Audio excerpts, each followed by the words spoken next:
Ready to move in premium triplex villas at Kollur APR Projects. ఇంకేదైనా పెద్ద పొజిషన్లు ఉండి ఇలాంటివి చేస్తే గానీ రాని పలుకుబడి మీకు ఇంత ఈజీ ఎట్లా వచ్చిందంటారు? టాస్క్ ఫోర్స్ మెంబర్ గా జనరల్ సెక్రటరీగా 5 రాష్ట్రాలు 6 రాష్ట్రాలకు ఇన్ఛార్జ్ గా పనిచేసిన. ఇటు దోస్తాను కుదిరింది, ఇటు రేవంత్ రెడ్డి గారితో, అటు కోమటిరెడ్డి వెంకటరెడ్డి గారితో. నన్ను రేవంత్ రెడ్డి గారిని పరిచయం చేసింది ఇద్దరు ఫ్రెండ్స్. ఎప్పుడు జాయిన్ అయినాక మిమ్మల్ని తొక్కేయడం జరిగింది, అందుకోసమే మీరు ఎదగలేకపోయినరు. మీ టాలెంట్ ని రేవంత్ రెడ్డి గారు గుర్తించిండ్రు అంటే మీరు ఒప్పుకుంటారా? నేను పారాషూట్ లీడర్ కాదలుచుకోలేదు.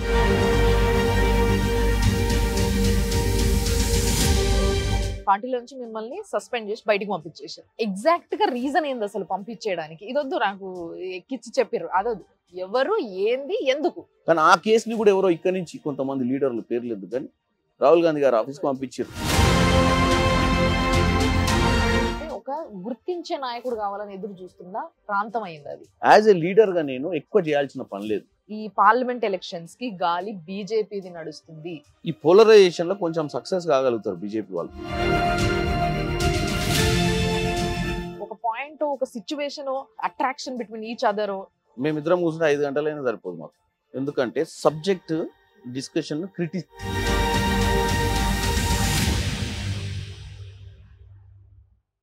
సుమన్ టీవీ ప్రేక్షకులకి నమస్తే. అయితే ఈరోజు నేను ద మోస్ట్ ఎలిజిబుల్ పొలిటీషియన్ అనడానికి ఒక వ్యక్తి నా దగ్గర ఉన్నారు. ఈయన గురించి ఇప్పుడు భువనగిరి అంతా మాట్లాడుకుంటున్నారు. అండ్ కాంగ్రెస్లో ఈయన భువనగిరి నుంచి ఎంపీగా నిలబడితే తప్పకుండా గెలిచేది ఈయననే అని చెప్పి ఒక మాట కూడా చాలా గట్టిగా వినిపిస్తుంది. దానికన్నా ముందు టికెట్ రావాలి కదా, ఇదే కదా డౌట్ మీకు కూడా? సేమ్ ఎగ్జాక్ట్లీ ఇదే డౌట్ నాకు కూడా వచ్చింది. అందుకోసమే దాని ముచ్చట్లు ఏందో, అసలు కథ ఏందో, మరి అసలు ఇంత పలుకుబడి ఎట్లా సంపాదించు, ఇవన్నీ ముచ్చట్లు నేను డిస్కస్ చేయబోతున్నా. సార్తోనున్న చామల కిరణ్ కుమార్ రెడ్డి గారు నా ముందున్నారు. మరి ఆయనతో మాట్లాడే ముచ్చట్లు ఎన్నో ఉన్నాయి, మీకు కావాల్సిన క్లారిటీలు కూడా నేను ఇప్పుడు ఇప్పిస్తా. సార్ నమస్తే. నమస్తే అమ్మా. బాగున్నారా? బాగున్నాం సార్. ఫస్ట్లీ నేను మిమ్మల్ని కలవాలనుకున్నప్పుడే అడగాలనుకున్న ఒక ప్రశ్న ఏంది అని అంటే, బేసిక్గా చాలా మంది ఎంత పైసలు సంపాదించినా ఒక పలుకుబడి సంపాదించారు. ఇప్పుడు ఫర్ ఎగ్జాంపుల్ మీరు ఇప్పుడు ఎంపీగా టికెట్ ఎక్స్పెక్ట్ చేస్తున్నారు. ఎంపీ అయ్యో, లేకుంటే తర్వాత నెక్స్ట్ టైం జనాల్లో తిరిగి ఎమ్మెల్యే అయ్యో, లేకపోతే మినిస్టర్ అయ్యి, ఇంకేదైనా పెద్ద పొజిషన్లు ఉండి ఇలాంటివి చేస్తే కానీ రాని పలుకుబడి మీకు ఇంత ఈజీ ఎట్లా వచ్చిందంటారు? ఈజీగా ఏం రాలేదమ్మా. బేసిక్గా 2006 అంటే ఇప్పుడు 18 years బ్యాక్. అప్పుడు యూత్ కాంగ్రెస్ అనేది ఈ రోజు ఉన్న యూత్ కాంగ్రెస్కి అప్పుడున్న యూత్ కాంగ్రెస్కి ఏంటంటే, అప్పుడు యూత్ కాంగ్రెస్ అనేది అందరికి రీచబుల్ లేకుండే. ఆ టైంలో నేను ఢిల్లీలో రాహుల్ గాంధీ గారికి అటాచ్ అయ్యి టాస్క్ ఫోర్స్ మెంబర్గా జనరల్ సెక్రటరీగా 5 రాష్ట్రాలు 6 రాష్ట్రాలకు ఇన్ఛార్జ్గా పనిచేసిన. అప్పుడున్న యూత్ కాంగ్రెస్ వాళ్ళు ఇప్పుడు సీనియర్ కాంగ్రెస్ అయిపోయారు. మరి ఇప్పుడున్న యూత్ కాంగ్రెస్ వాళ్ళకి కూడా అప్పుడప్పుడు ఏమనిపిస్తుంది అంటే, ఆ బ్యాక్గ్రౌండ్ తెలిసినప్పుడు ఆ యూత్ కాంగ్రెస్లో గతంలో పనిచేసిండు. ఈరోజు నా తోటోళ్ళు చాలామంది, అంటే నేను I'm not a successful politician until today. Rajasekhar Reddy గారు ముఖ్యమంత్రి ఉండే నేను యూత్ కాంగ్రెస్ ఉన్నప్పుడు. అప్పుడు అంత ఈజీ కాదు ఇక్కడ రాజకీయాలు. ఇప్పుడు వ్యాక్యూమ్ ఏర్పడ్డది. మధ్యాహ్నం మనం పవర్లో లేకపోవడం వల్ల ఇప్పుడు ఎలివేట్ అయినా నేను. అప్పుడు ఎలివేషన్ కూడా ఛాన్స్ లేదు. నేషనల్ పాలిటిక్స్లో ఉన్న తప్ప స్టేట్లో నాకు అసలు పరిచయాలు తక్కువ ఉండే అప్పుడు. సో ఆ టైంలో నా తోటోళ్ళు ఈరోజు, అప్పుడు నాతోటి యూత్ కాంగ్రెస్లో పనిచేసిన వాళ్ళు ఈరోజు కొన్ని రాష్ట్రాలలో మంత్రులు, కొన్ని రాష్ట్రాలకు పార్టీ అధ్యక్షులు. సో చాలా కీలకమైన పొజిషన్లు. నాకు పాపులారిటీ వచ్చిందని మీరు అంటారు కానీ నేను ఎప్పుడు దాన్ని పాపులారిటీ కింద చూడలేదు. సరే, నాకు నచ్చిన వాళ్ళు, నాకు పరిచయం ఉన్న వాళ్ళు చాలామంది మనం లైక్ చేస్తుంటారు. నాకు పాపులారిటీ రావడానికి ఒక కారణం ఉంది. ఎందుకుందంటే, నేను రేవంత్ రెడ్డి గారికి ఆయన ప్రెసిడెంట్గా ఉండి నేను వైస్ ప్రెసిడెంట్గా ఆయన కార్యవర్గంలో పనిచేయడం అనేది నాకు పబ్లిసిటీ. ప్లస్ నేను మీడియా ఇన్ఛార్జ్గా పనిచేసిన. మీడియా ఇన్ఛార్జ్గా పనిచేయడంతో ఏంటంటే, రోజు గాంధీ భవన్ల ప్రెస్ మీట్లు, మీడియా వాళ్ళతో సత్సంబంధాలు ఉండడం వల్ల నాకు కొంచెం ఎలివేషన్ వచ్చింది పబ్లిక్లో. ఒక మనిషికి బ్యాక్గ్రౌండ్ లేకుండా ఒక స్థాయికి వచ్చినప్పుడు ఆయనను అడ్మైర్ చేస్తారు. ఎందుకంటే వాళ్ళంతా వాళ్ళు ఊహించుకుంటుంటారు, మేము కూడా రేపు రానున్న రోజుల్లో నేను లెక్క కానికి అవకాశాలు ఉంటాయి, పాపులర్ కావచ్చు అని. సో నాకు అడ్వాంటేజ్ ఏంటంటే, నాకంటూ బ్యాక్గ్రౌండ్ ఏం లేదు. మా కుటుంబ నేపథ్యంలో కూడా రాజకీయ నేపథ్యం పెద్ద ఎత్తున లేదు, కొంచెం గ్రామ పంచాయతీ లెవెల్ దాకానే. మీరు యాక్చువల్గా రేవంత్ రెడ్డి గారికి చాలా క్లోజ్. పార్టీలా ఇక్కడ ఈ టీంకి అసలు పడేదే కాదు. అంటే ఇక్కడ ఉన్న ఆల్రెడీ కాంగ్రెస్ లో సీనియర్ లీడర్స్ కి టీడీపీ నుంచి వచ్చిన రేవంత్ రెడ్డి గారికి అసలు పడేదే కాదు అన్న విషయం అందరికీ తెలిసిందే. ఇప్పుడు కూడా ఇంకా డిస్టర్బెన్సెస్ ఉన్నాయని అందరికీ తెలిసిందే. సో మీకెట్లా మరి ఇటు దోస్తాను కుదిరింది? ఇటు రేవంత్ రెడ్డి గారితో, అటు కోమటిరెడ్డి వెంకటరెడ్డి గారితో, రాజగోపాల్ రెడ్డి గారితో. ఎప్పుడైతే యూత్ కాంగ్రెస్ ఉన్నానో అప్పటి నుంచి నాకు కోమటిరెడ్డి వెంకటరెడ్డి గారు, రాజగోపాల్ రెడ్డి గారు అప్పుడు రాజకీయంలోకి రాలేదు. రాజగోపాల్ రెడ్డి గారు 2009లో వచ్చారు. అప్పుడు దామోదర్ రెడ్డి గారు తుంగతుర్తి వారిది, తర్వాత ఉత్తమ్ కుమార్ రెడ్డి గారు, వీళ్ళందరితోటి నేను రెగ్యులర్ టచ్లో ఉండేవాడిని. రేవంత్ రెడ్డి గారు అసలు ఎవరో కూడా నాకు తెలియదు. 2017లో కాంగ్రెస్ పార్టీలో జాయిన్ అయినప్పుడు కూడా నన్ను రేవంత్ రెడ్డి గారిని పరిచయం చేసింది ఇద్దరు ఫ్రెండ్స్, ఎప్పుడు జాయిన్ అయినాక. సో నాకు యాక్చువల్గా నాకు ఫస్ట్ నాది నల్గొండ ప్రాపర్. మా నల్గొండలో జానారెడ్డి గారు, నేను 2006లో జెడ్పీటీసీ టికెట్ అడిగినప్పుడు వాళ్ళ దగ్గరికే పోయి అడిగిన, మా ఊర్లో జెడ్పీటీసీ నిలబడదాం అనుకున్నాను. సో నా సంబంధాలు వీళ్ళతోటి పాతవి. రేవంత్ రెడ్డి గారితో 2017 తర్వాత 18. కానీ రేవంత్ రెడ్డి గారి దగ్గర ఎందుకు దగ్గర కావాల్సి వచ్చిందంటే, రేవంత్ రెడ్డి గారు కాంగ్రెస్ పార్టీలోకి వచ్చినప్పుడు రేవంత్ రెడ్డి గారికి కాంగ్రెస్ పార్టీలో ఎక్కువ మంది పరిచయం లేదు. 2006లో యూత్ కాంగ్రెస్ నుండి ఈ రోజు వరకు నేను ఒక్క ఎలక్షన్ కూడా ఫైట్ చేయలేకపోయినా అంటే నాకు అవకాశాలు రాకపోవడం వల్ల. రేవంత్ రెడ్డి గారికి ఆర్గనైజేషన్లో నా కాడ కొంచెం టాలెంట్ ఉంది, నాకు నెట్వర్క్ ఉంది బాగా అన్నప్పుడు, రేవంత్ రెడ్డి గారి టాలెంట్ మీకు తెలియదే ఉంది. ఈరోజు అంత తొందరగా కాంగ్రెస్ పార్టీలో 2017లో జాయిన్ అయ్యి ఇంత పెద్ద మహాసముద్రంలో ఆయన వచ్చి ఆయన స్థానాన్ని ఈ స్థాయికి తెచ్చుకుంటే ఆయన కొన్ని టాలెంట్స్ ఉన్నాయి. రికగ్నైజేషన్ అనేది ఒక పార్టీలో ఏ విధంగా ఇస్తారో ఆ రికగ్నైజేషన్ మీకు రాలేదు. దీనికి కారణం కోమటిరెడ్డి వెంకటరెడ్డి గారు లాంటి మిగతా కొంతమంది సీనియర్ లీడర్లు మిమ్మల్ని తొక్కేయడం జరిగింది. అందుకోసమే మీరు ఎదగలేకపోయినరు. మీ టాలెంట్ ని రేవంత్ రెడ్డి గారు గుర్తించిండ్రు అంటే మీరు ఒప్పుకుంటారా? తొక్కేసిరు అనే దాన్ని ఒప్పుకోను.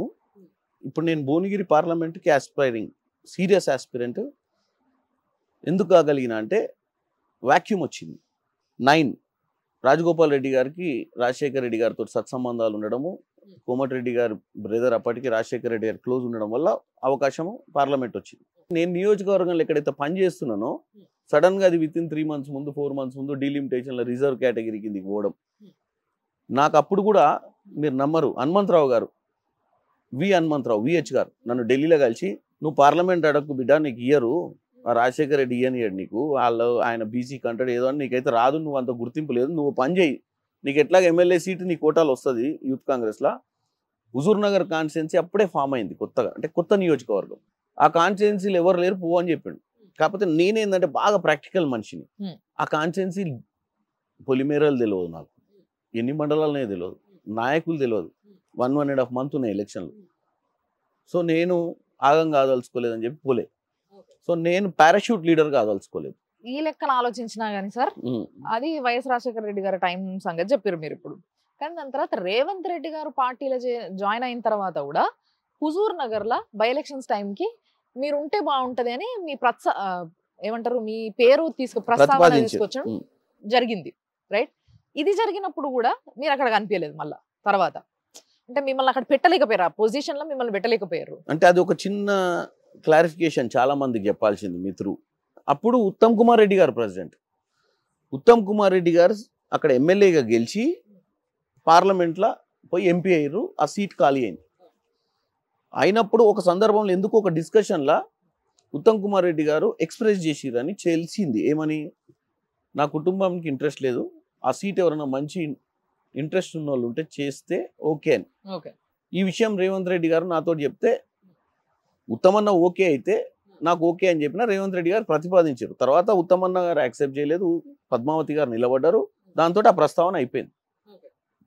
కాకపోతే నాకంటూ రేవంత్ రెడ్డి గారు నా పేరు ప్రతిపాదించడం వల్లనే నన్ను మళ్ళీ, అంటే యూత్ కాంగ్రెస్ నుంచి మళ్ళీ క్రియాశీలక రాజకీయాలలో జనం గుర్తుపట్టని వాళ్ళు కూడా ఎవరి కిరణ్ రెడ్డి అని అమెరికా నుంచి ఆస్ట్రేలియా దాకా కూడా రేవంత్ రెడ్డి ఇంత గట్టిగా ప్రతిపాదించింది ఏందని చెప్పి ఆ స్టేజ్ లో డైరెక్ట్లీ ఆర్ ఇండైరెక్ట్లీ మళ్ళీ అక్కడ ఉత్తమ్ కుమార్ రెడ్డి గారు మిమ్మల్ని తొక్కేయడం జరిగింది అనేది కూడా యాక్సెప్ట్ చేయొచ్చా? తొక్కేయడం జరగలేదు. మళ్ళీ మీరు సార్ మీరు నేను ఏమంటున్నానండి, రాజకీయాలల్లో ఎవరిని తొక్కరు. అంతేనా? మన నసీబ్ బాగుంటే ఉమ్. అదే ఉత్తమ్ కుమార్ రెడ్డి గారు కిరణ్ అంటే నాకు ఇష్టం అని తీసుకొని అయితే ఈ నిలబెట్టేవారు. రోజు మీ నసీబ్ బాగుంది కాబట్టి మీరు ఈ పొజిషన్ లో ఉన్నారు తప్పితే రేవంత్ రెడ్డి గారికి ఎటువంటి సంబంధం లేదనొచ్చా? నాకు నసీబ్ ఉందని నేను ఇంకా చెప్పలే. ఇంకా వారం రోజులు అయితే తెలుస్తుంది. అయిపోయింది టికెట్ మనకే, ఏం డౌట్ లేదు, కానీ ఉత్తి వాళ్ళు బయటకు వచ్చి అనౌన్స్ చేసారు ఒకటే బాకీ అన్నట్టు. అందుకే నేను కూడా మీతో మీ ప్రేక్షకులకు క్లారిటీ ఇస్తున్నా. కాంగ్రెస్ పార్టీలో సిఇసి అని ఒకటి ఉంటుంది, మొన్న పిఇసి అయింది. పిఇసి అంటే ప్రదేశ్ ఎలక్షన్ కమిషన్. వాళ్ళు కూర్చున్నప్పుడు నా పేరు ప్రతిపాదనకు వచ్చింది. ఓకే. వచ్చినప్పుడు రేవంత్ రెడ్డి గారు అందరు కలిసి డిస్కస్ చేసినప్పుడు నేను కేపబుల్ క్యాండిడేట్ కింద వాళ్ళు నన్ను అప్రూవ్ చేశారు. బట్ ఇవన్నీ కూడా నెక్స్ట్ సెంట్రల్ ఎలక్షన్ కమిషన్ పోతాయి. ఈ 2-3 రోజుల్లో మీటింగ్ ఉంటుంది. అక్కడ మల్లికార్జున్ ఖర్గే గారు, సోనియా గాంధీ గారు, రాహుల్ గాంధీ గారు అందరు కూర్చొని ఉంటారు.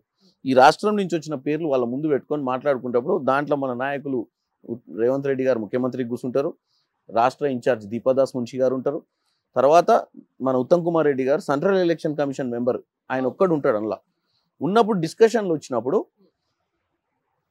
ప్రోస్ అండ్ కాన్స్ డిస్కషన్ వస్తుంది. వచ్చినప్పుడు మనం అప్పుడు సర్వైవ్ అయితే మీరు అన్నట్టు అదృష్టవంతుని అవుతా. సో మరి ఈసారి ఉత్తమ్ కుమార్ రెడ్డి గారి చేతుల నుంచి మీరు బయట పడబోతున్నారా? డెఫినెట్ గా నమ్మకం ఉందా? ఉత్తమన్న నన్ను ఈసారి ఆశీర్వదిస్తాడని అయితే బ్రహ్మాండంగా అనుకుంటున్నా. ఎందుకంటే ఉత్తమన్న వాళ్ళకు కూడా బేసిక్ గా కొత్త నాయకులను తయారు చేసి మాలాంటి వాళ్ళని ప్రజలకు ఏమంటారు పరిచయం చేయాల్సిన అవసరం ఉంది. కాబట్టి 100% ఈ రోజే మీ ఇంటర్వ్యూ కంటే ముందే ఉత్తమన్నని కలిసి వచ్చిన నేను. ఒకటి నసీబు, రెండోది ఇన్ని సంవత్సరాలుగా మీరు పార్టీకి చేసిన ఏదైతే వర్క్ ఉంటుందో ఆ వర్క్, దాని రికగ్నైజేషన్ అనాలి. సో ఆ రికగ్నైజేషన్ వీటితో పాటు రేవంత్ రెడ్డి గారిని పెడదామా వద్దా? రేవంత్ రెడ్డి గారి వల్లనే నేను మళ్ళీ పట్టాలెక్కిన ఈరోజు. లేకపోతే ఏంటంటే ఆయన వైస్ ప్రెసిడెంట్ చేయడం, వైస్ ప్రెసిడెంట్ 33 మంది. ఆ వైస్ ప్రెసిడెంట్లో కూడా నాకు మీడియా అనే ఒక కీలకమైన బాధ్యత ఎలక్షన్ల ముందు ఇవ్వడం, అంటే దానివల్ల ఎలివేట్ అయినా నేను. ఆ ఎలివేషన్ తోటి నేను పార్లమెంట్ చెయ్యాలనే ఆలోచన రావడం, 7 నియోజకవర్గాలలో తిరగడం, రేవంత్ రెడ్డి గారిని 4 నియోజకవర్గాల ప్రచారానికి తీసుకెళ్ళాను. సో దాంతో ఏమైపోయిందంటే ఆ 4 నియోజకవర్గాల్లో కూడా నేను రేవంత్ రెడ్డి గారితో పోవడము, ఆయనతోటి కూర్చోవడం, ఆయన చూస్తే ఇగో ఈయన ఏదో చేస్తే ఎవరు ఈయన ప్రొజెక్ట్ చేస్తున్నాను ఒక డిస్కషన్ స్టార్ట్ అయింది. ఈ పార్టీ పెద్దలందరూ ఆశీస్సులతోని మీకు టికెట్ వచ్చేసింది అనుకుందాం. కానీ ఇదంతా ఆఫ్టర్ ఆల్ దిస్ ఫైట్ మీరు టికెట్ సంపాదించిందే అనుకుందాం. కానీ ఒకటి ఉంటుంది సార్ లోపల ఎప్పుడైనా, అరే నా మనిషిని నిలబెడదాం అనుకున్నారా భయ్, మన కాన్స్టిట్యున్సీ కదా ఇది. సో ఇక్కడ నుంచి అంటే కోమటిరెడ్డి వ్యాజ్ గురించి మాట్లాడుతున్నాను నేను. సో మన కాన్స్టిట్యున్సీ కదా, ఆయన కార్యకర్తలు, ఆయన బలం వేరు అక్కడ. అవును, 100% వాళ్ళ బలం వేరు. డెఫినెట్లీ ఆయన ఎప్పటి నుంచో పాతుకుపోయి ఉన్న లీడర్ కాబట్టి ఆయనకున్న బలగం వేరు. ఆ బలగంతో సహా అందరికీ ఆ ఫీలింగ్ ఉండొచ్చు, అరే మనోళ్ళు ఉండాలి కదా, రేవంత్ రెడ్డి మనిషి వచ్చేసిండ్రు, మరి ఎట్లా ఈయనని గెలిపియాలనా ఓడిపియాలనా ఏం చేద్దాం, మనకి ఎందుకు భయ్ అనుకునే పరిస్థితి కూడా రావచ్చు సార్, వస్తుండొచ్చే అని అనుకుందాం. అట్లా అయ్యి మిమ్మల్ని గెలవనీయకపోతే ఏంది పరిస్థితి? అయ్యే ఛాన్స్ లేదు. ఎందుకు లేదంటే వాళ్ళు కీలకమైన పదవులలో ఉన్నారు. వాళ్ళకు కూడా బ్రహ్మాండమైన అవకాశాలు ఇచ్చింది పార్టీ. వాళ్ళ కుటుంబంలో ఇప్పుడు 2 ఎమ్మెల్యే లేరు, ఇటు మా ఉత్తమన్న వాళ్ళ ఫ్యామిలీలో ఎమ్మెల్యే లేరు 2, ఇటు జానారెడ్డి గారి కుటుంబంలో కూడా ఒక ఎంపీ టికెట్, ఒక ఎమ్మెల్యే లేరు. ఈ సీనియర్ నాయకులు అందరూ కూడా సెటిల్ అయిపోయారు. ఈ సెటిల్ అయిపోయినప్పుడు ఎవరి బాధ్యతలు వాళ్ళు పని చేసుకుంటారు. ఎందుకంటే ఈ విజిబిలిటీ ఎక్కువైంది. మీరు ఒకప్పుడు అన్నట్టు ఇంత అవేర్నెస్ లేదు రాజకీయాలలో, ఎక్కడ గ్రాస్ రూట్లో. అంటే వాళ్ళ టికెట్ విషయంలో వాళ్ళు అడగడం తప్పు లేదు, వాళ్ళకు కూడా వాళ్ళ ఫ్యామిలీ మెంబర్స్ కోసం అడుగుతురా లేదా అని వాళ్ళ ఫ్యామిలీ మెంబర్స్ అప్లికేషన్ పెట్టినంత మాత్రాన ఈ రోజు వరకు వాళ్ళు ఏమి ఓపెన్గా వచ్చి ఇవ్వాలన్న దాని మీద ఏం చర్చ చేస్తలేరు. అవకాశం ఉంటే వస్తుందని చూస్తారు.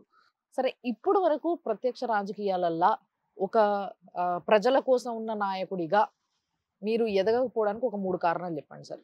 ఎప్పటి నుంచో పార్టీలు ఉన్న వ్యక్తిగా ఎదగకపోవడానికి ఒకటి, నెంబర్ 1 కన్సిస్టెన్సీ. అంటే 2010లో నేను అంత కీలకమైన పొజిషన్ నుండి ఇంటర్నల్ పొలిటికల్ ఇష్యూల డిబేట్స్లల్లో మనం లీడర్ తీసుకున్న నిర్ణయాన్ని వ్యతిరేకించడం, 2 దాన్ని అవకాశం తీసుకొని మనకు ఉన్నటువంటి ఆ సిస్టంలోనే మనం నచ్చని వాళ్ళు దాన్ని ఇంకో రూపంలో రాహుల్ గాంధీ గారికి దాన్ని కమ్యూనికేట్ చేసి మనకు ఆయన గ్యాప్ క్రియేట్ చేయడం వల్ల మనం రాజకీయాల నుంచి బయటికి రావడం, ఒక 4 ఏళ్ళు మనం టోటల్ అవుట్ ఆఫ్ పొలిటికల్ సిస్టంలోకి వెళ్ళిపోవడం అనేది after 6 years of hard work, 4 years of gap, మళ్ళీ రిటర్న్ మనం రావడం, ఈలోపు రాజకీయ సమీకరణలన్నీ మారిపోవడం, మళ్ళీ మీకు కొత్తగా అవకాశం రావడానికి నియోజకవర్గాలు లేకపోవడం, ఆల్రెడీ ఉన్న రెడ్లు ఎవరైతే వచ్చిర్రో అంత ఎస్టాబ్లిష్ అయిపోయారు, రిటైర్మెంట్ కాలే వాళ్ళు, నెంబరింగ్ పెరిగింది. ఇంకొక రెడ్డి పుట్టుకొని వచ్చినప్పుడు ఇక్కడ గ్యాప్ లేని రెడ్డి ఎట్లా ఎలివేట్ అవుతాడు. సో అట్లా నేను రాజకీయాలలో number 1. Number 2, no proper godfather or political background is mandatory. మూడోది ఫైనాన్షియల్ ఆస్పెక్ట్ అనేది నేను సెల్ఫ్ పర్సన్, అంటే మాది మిడిల్ క్లాస్ ఫ్యామిలీ.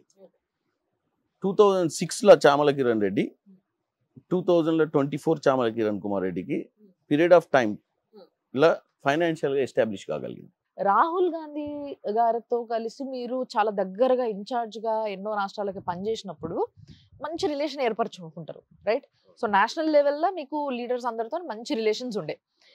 ఇలాంటి సమయంలో కొంతమంది లీడర్లు అంతకింత ఎక్కించి చెప్పడం వల్ల మీరు అక్కడ నుంచి వచ్చేసిండ్రు అనేసి అన్నారు. నిజానికి సస్పెండ్ అయ్యారు, అవును, రైట్? పార్టీలో నుంచి మిమ్మల్ని సస్పెండ్ చేసి బయటికి పంపించేసారు. ఎగ్జాక్ట్ గా రీజన్ ఏంది అసలు పంపించేయడానికి? ఇదొద్దు, నాకు ఎక్కిచ్చి చెప్పారు అదొద్దు, ఎవరు, ఏంది, ఎందుకు? తమిళనాడు ఇన్ఛార్జ్ నేను. తమిళనాడులో మనకు 2 ఫ్యాక్షన్లు ఉంటుండే, చిదంబరం ఫ్యాక్షన్, వాసన్ ఫ్యాక్షన్. వాసన్ అంటే ముప్పనార్ గారు అబ్బాయి. యూత్ కాంగ్రెస్ ఎన్నికలు పెట్టినప్పుడు ప్రెసిడెంట్, వైస్ ప్రెసిడెంట్ పోటీ జరిగింది. ముప్పనార్ అంటే వాసన్ గారి గ్రూప్ వచ్చి ప్రెసిడెంట్ అయ్యిండు. మొదటి మార్కులు వచ్చిన ఆయన ప్రెసిడెంట్ అయ్యి, 2వ మార్కులు వచ్చిన ఆయన వైస్ ప్రెసిడెంట్ అయ్యి, 3వ మార్కులు వచ్చిన జనరల్ సెక్రటరీ. వీళ్ళు కుర్చీలకి వెళ్ళి లేస్తలేరు ఆయన వచ్చినప్పుడు. మేము పని చేయమా ఆయన చెప్పింది, మాకు వేరే పని చెప్పారు, ఈయనతో పని చేయమనే కాడికి వస్తే దాంట్లో మనము ఏం చేసినామంటే ఇదంతా చక్కదిద్దే ప్రయత్నం చేసినప్పుడు అప్పుడు చిదంబరం గారికి చాలా స్ట్రెంత్ ఉంది ఢిల్లీలో ఉన్నప్పుడు. వాళ్ళు ఏం చేశారు, కిరణ్ రెడ్డి వాసన్ తోటి పొలిటికల్ బెనిఫిట్స్ తీసుకోవడానికి ప్రయత్నం చేస్తుండు, అందుకనే వాసన్ గ్రూప్ని ఎక్కువ ప్రమోట్ చేస్తుండు అని చెప్పారు. దాంతోపాటు ఇది స్టార్ట్ కాగానే మన మీద ఎంక్వైరీ, అంటే ఎట్టి పరిస్థితుల్లో కిరణ్ రెడ్డిని తమిళనాడు నుంచి తీయాలనుకురు ఫస్ట్ అజెండా. అప్పుడు రాజీవ్ సాతవ్ అని నేషనల్ ప్రెసిడెంట్, జితేందర్ సింగ్ అని అప్పుడు హోమ్ మినిస్టర్ ఉండే, ఆయన ఇద్దరు కూడా అటాచ్ టు రాహుల్ గాంధీ ఉండే. మా అందరికి రాహుల్ గాంధీ ఇన్ఛార్జ్. సరే అక్కడి నుంచి తీసేస్తే బాగానే ఉండు. ఈలోపు ఏమైపోయిందంటే మన గురించి అసలు ఎక్కడి నుంచి వచ్చింది ఏందనేసి 2002లో నేను కన్సల్టెన్సీ బిజినెస్ చేశాను, ఎడ్యుకేషన్. ఒక కంట్రీలో ఏదో కంప్లైంట్ పెడితే నేను ఆ కంట్రీకి పోయి లీగల్గా ఫైట్ చేసినప్పుడు అక్కడ నాకు డాక్యుమెంట్ దొరికినప్పుడు ఆ డాక్యుమెంట్లో వాళ్ళు నా మీద తప్పుడు అది చేసినప్పుడు నేను ఇండియాకి వచ్చినాక వాళ్ళ మీద నేను పెద్ద మనుషులు కూర్చోబెట్టి సెటిల్ చేసుకున్నాం మ్యాటర్. ఆ మనిషి ఏం చేసినంటే కొన్ని రోజుల తర్వాత నా మీద కేసు పెట్టింది, ఎక్స్టార్షన్ కేసు. ఎప్పుడు 2002లో. 2004లో అది స్క్వాష్ అయిపోయింది కేసు. కానీ ఆ కేసుని కూడా ఎవరో ఇక్కడి నుంచి కొంతమంది లీడర్లు పేర్లు ఎందుకు కానీ రాహుల్ గాంధీ గారు ఆఫీస్కి పంపించారు. ఈ గొడవ నడుస్తున్నప్పుడు సార్ ఈయన మీద ఎక్స్టార్షన్ కేసు ఉందంటే నేను మళ్ళీ ప్రజెంట్ చేయడానికి నాకు అవకాశం ఇవ్వాలి. సబ్జెక్ట్ చెప్పాలి కదా, మీరు నన్ను ఏం చేయాలి, కిరణ్ నీ మీద ఈ కేసు ఉందట. అది చూసిన తర్వాత ఏం చేసినట్టు అది ఇది కాంటాక్ట్ చేసి నన్ను సస్పెండ్ చేసేసి. ఇదే రాజీవ్ సాతవ్ ఎవరైతే నేషనల్ ప్రెసిడెంట్ ఉన్నో వాళ్ళంతా ఎంపీలు అయిపోయారు. నేను పార్లమెంటుకు ఇట్లనే పాలిటిక్స్లో లేను కానీ అందరం గెట్ టుగెదర్ పెట్టుకున్నాం. నువ్వు వెనకకు రావాలి పార్టీలకు అంటే నేనేం వస్తా అంటే వాళ్ళు పోయి రాహుల్ గాంధీని పొద్దున అడిగారు, సార్ ఆ Kiran we have to take him back అన్నాడు. అనగానే బట్ హూ విల్ టేక్, అంత ధైర్యం ఎవరు చేస్తారు, కిరణ్ రెడ్డిని తీసుకోవాలంటే నువ్వే తీసుకోవాలంటే నేనేం చేయాలంటే అప్పుడు ఉత్తమ్ కుమార్ రెడ్డికి రాహుల్ గాంధీ గారు ఫోన్ చేశారు స్వయంగా చేసి కిరణ్ని పార్టీలోకి తీసుకోండి అని చెప్తే ఉత్తమ్ కుమార్ రెడ్డి గారు పార్టీలోకి తీసుకున్నాక కూడా నాకు ఇంట్రెస్ట్ లేదు యాక్టివ్ కావాలని. రేవంత్ రెడ్డి గారు జాయినింగ్, రేవంత్ రెడ్డి గారు నన్ను పరిచయం కావడం, ఏందబ్బా నువ్వు ఇంత పొలిటికల్గా ఇంత ఉంది అవేర్నెస్, నీకు ఇంత నెట్వర్క్ ఉంది భారతదేశం మొత్తంలో, నీ ఫ్రెండ్స్ అందరు ఎక్కడెక్కడో నువ్వు రాజకీయంగా మళ్ళీ రావాలంటే ఏమన్నా. కాకపోతే ఆయన ఏంటంటే ఎవరినైనా ఛార్జ్ చేయగలుగుతాడు, మనకు ఇంట్రెస్ట్ లేకున్నా ఫోన్ కొడతాడు ఎక్కడున్నా వచ్చాయని. మనం ఏంది ప్లస్ మా ఇద్దరికి మధ్యన ఏంటంటే కూర్చుంటే ఎన్ని గంటలైనా మాట్లాడుకోగలుగుతాం. స్పోక్స్ పర్సన్ నుంచి వైస్ ప్రెసిడెంట్ నుంచి మళ్ళీ రాజకీయాలలో అన్ని ప్రాజెక్ట్ నేనే చేస్తాను. గోవా ఎలక్షన్ చేసిన, కర్ణాటక ఎలక్షన్ చేసిన, హిమాచల్ ప్రదేశ్ ఎలక్షన్ చేసిన, నా స్పెషలైజేషన్ ఎలక్షన్. ఆ విధంగా ఇక్కడ దాకా వచ్చింది బండి. సో జనాల మధ్యలో ఒక యూత్ లీడర్గా మీరు బాగా పేరు తెచ్చుకుంటూ ఉండొచ్చు, నేను కాదని అనను డెఫినెట్లీ. కానీ ఈరోజు భువనగిరిలో ఉన్న కొన్ని పరిస్థితులు ఏ విధంగా ఉన్నాయంటే ఒక గుర్తించే నాయకుడు కావాలని ఎదురు చూస్తున్న ప్రాంతం అయింది అది.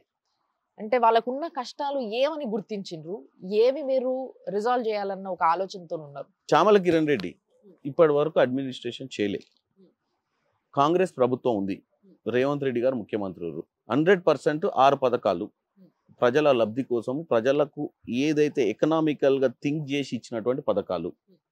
ఈరోజు మీరు పొద్దున్నే న్యూస్ పేపర్ చూసినట్టయితే వాలంటీర్స్ని పెట్టి ఈ పథకాలు ప్రజలకు అందుతున్నాయా లేదా అని చెక్ చేసుకుంటామని చెప్పి రేవంత్ రెడ్డి గారు వితిన్ 3 డేస్లో వాలంటీర్ సిస్టమ్ని ఎస్టాబ్లిష్ చేస్తారు. యాజ్ ఏ లీడర్గా నేను ఎక్కువ చేయాల్సిన పని లేదు. వచ్చే పథకాలు లబ్ధిదారులకు అందుతున్నాయా లేదా చూసుకుంటే సరిపోతుంది. చూసుకోవాలి. 1.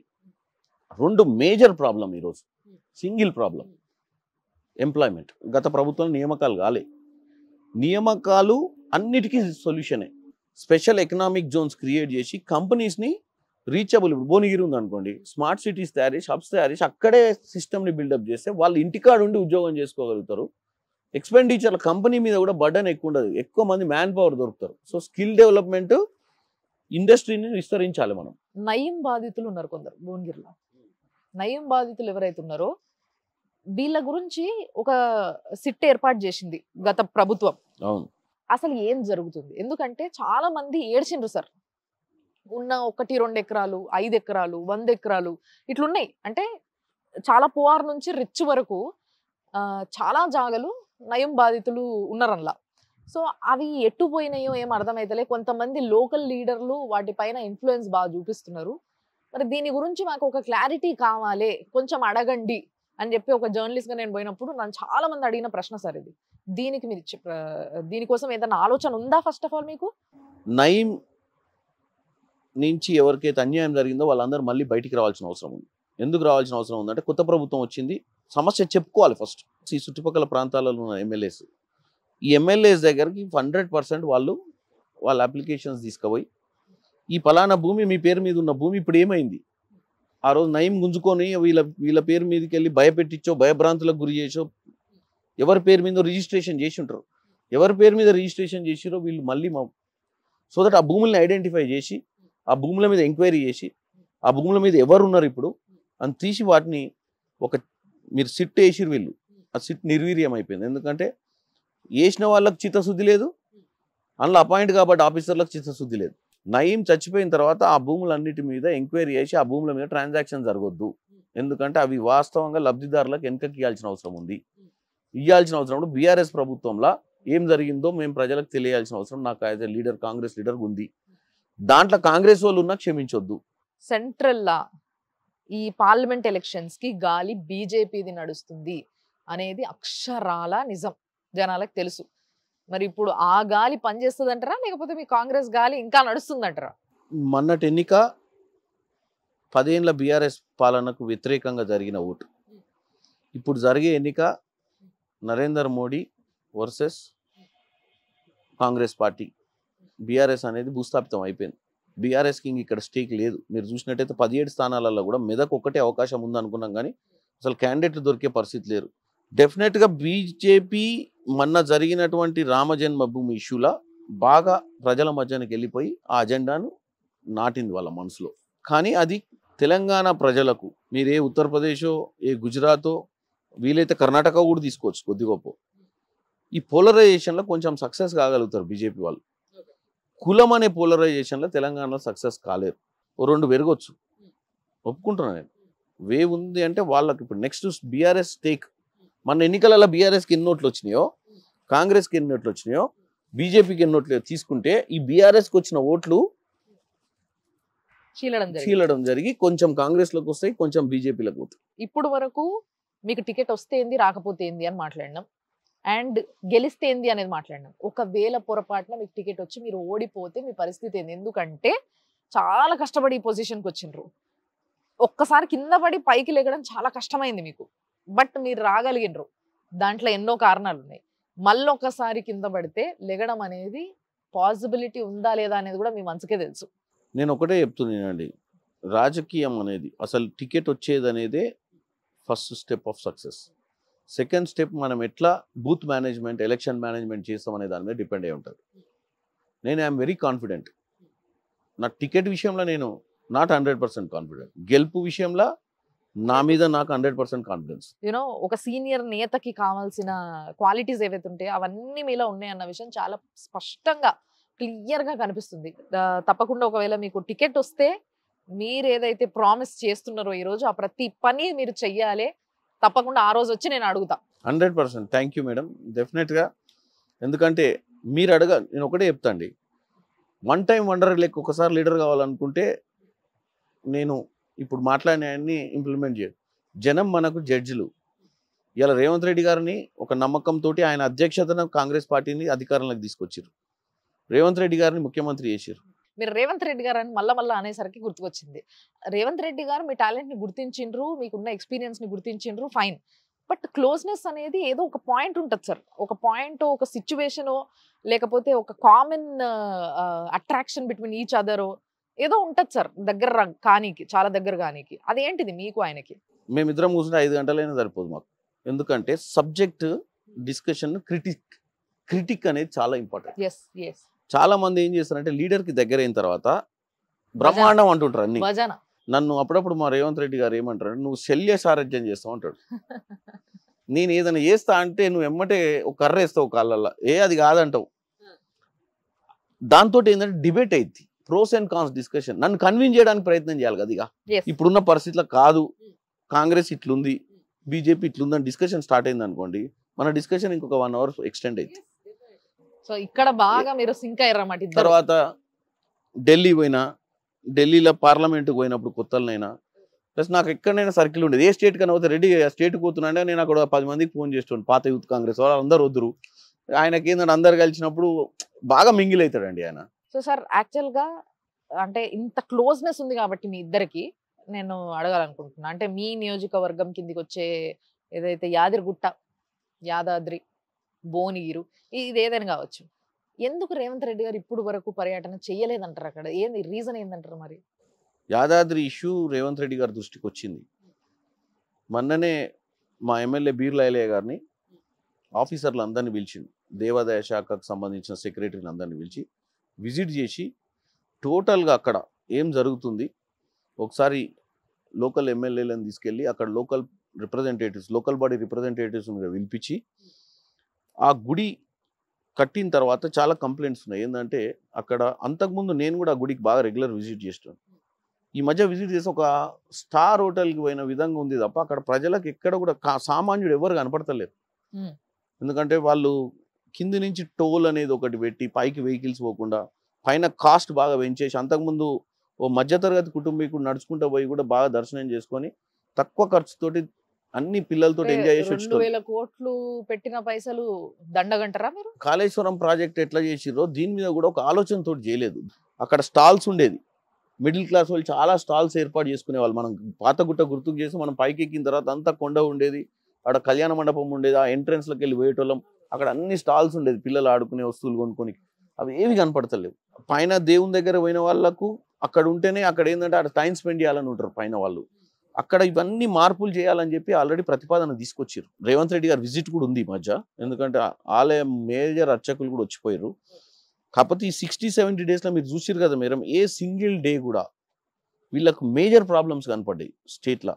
దాంతో కాన్సన్ట్రేషన్ లెవెల్స్ అన్ని ఇవి నిద్రపట్టలేని పరిస్థితి మాకు. బట్ ఇంకొక కన్ఫ్యూజన్ క్రియేట్ చేస్తారు సార్ జనాల మధ్యలో. అంటే గవర్నమెంట్స్ అన్ని కలిసి, ఇంతకుముందు గవర్నమెంట్ ఇప్పుడు గవర్నమెంట్ కలిసి వాళ్ళేమో యాదగిరిగుట్టగా ఉన్న పేరుని యాదాద్రి అని మార్చిండ్రు, యాదర్శి ఋషి అన్నట్టుగా ఏదో they have their own reasons. ఇప్పుడు మళ్ళా దాన్ని రేవంత్ రెడ్డి గారు లేదు దాన్ని యాదగిరిగుట్ట పేరే పెట్టేద్దాం, మళ్ళీ అట్లనే పిలుద్దాం అనేసి ఆయన అంటున్నారు. రేవంత్ రెడ్డి గారు ముఖ్యమంత్రి అయినాక ఈ మాట కాదు, ఇది యాదాద్రి పెట్టినప్పుడే తెలంగాణ స్లాంగ్ లేదు. గుట్ట, యాదగిరి గుట్ట అనేది మనకు అదొక దాంట్లోనే కొంచెం తృప్తి ఉంది మాట్లాడుకోవడంలో.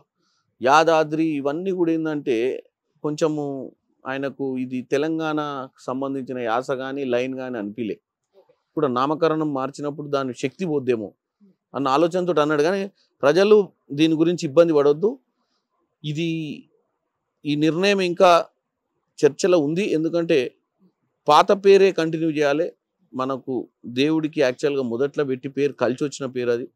ఈరోజు మంచి ఇన్ఫ్రాస్ట్రక్చర్ డెవలప్ అయింది, దాని డెవలప్మెంట్ దాంతో ఉందని ఒక ఆలోచనతో ఆయన ఉండు.